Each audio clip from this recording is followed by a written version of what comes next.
വീട്ടിലിരിക്കുമ്പോൾ നമുക്ക് നമ്മുടെ ചെറുപ്പകാലത്തേക്ക് ഒന്ന് തിരിച്ചു പോയാലോ?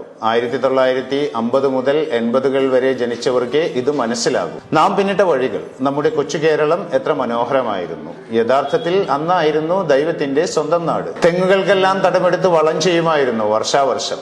അതിന്റെ നന്ദി എന്ന വണ്ണം തലപ്പിലേക്ക് കയറാൻ പോലും ആകാത്ത വിധം തിങ്ങിക്കായ്ച്ച് പ്രസാദിക്കുമായിരുന്നു അവ. മാസാമാസമുള്ള വിളവെടുപ്പ്. കിട്ടിയ തേങ്ങയിൽ വീട്ടാവശ്യത്തിനുള്ളത് എടുത്ത് ബാക്കി ഉണക്കി കൊപ്രയാക്കി ആട്ടിയ വെളിച്ചെണ്ണ കൊണ്ടുവരുമ്പോൾ ആ പ്രദേശം മുഴുവൻ അറിയുമായിരുന്നു നാളികേര സുഗന്ധം. തൊഴുത്തിലെപ്പോഴും ഒരു പശുവിനെങ്കിലും കറവ ഉണ്ടാകുമായിരുന്നു. പാലും മോരും തൈരും വെണ്ണയും നെയ്യും അടുക്കളയിൽ എപ്പോഴും നിറഞ്ഞു നിൽക്കുമായിരുന്നു. നെല്ലും പയറും മുതിരയും ഉഴുന്നും ഊഴം പോലെ മുറ്റത്ത് കിടന്ന് ഉണങ്ങുമായിരുന്നു. പുരയിടങ്ങളിൽ അമ്മ നടുന്ന പച്ചക്കറിക്ക് വെള്ളമൊഴിക്കാനായി ഓടി നടക്കുന്ന അച്ഛൻ. ചെറിയ മൺപാത്രങ്ങളിൽ വെള്ളം തൂക്കി നിരനിരയായി ഞങ്ങൾ കുട്ടികൾ ചീരയെയും കൈപ്പയെയും വെണ്ടയെയും നനച്ചിരുന്നു. ഇടക്കൊക്കെ മൂക്കാത്ത വെള്ളരിയും വെണ്ടയും പൊട്ടിച്ചു വായിലാക്കിയിരിക്കും. വൈകുന്നേരം ഒരു പ്രധാന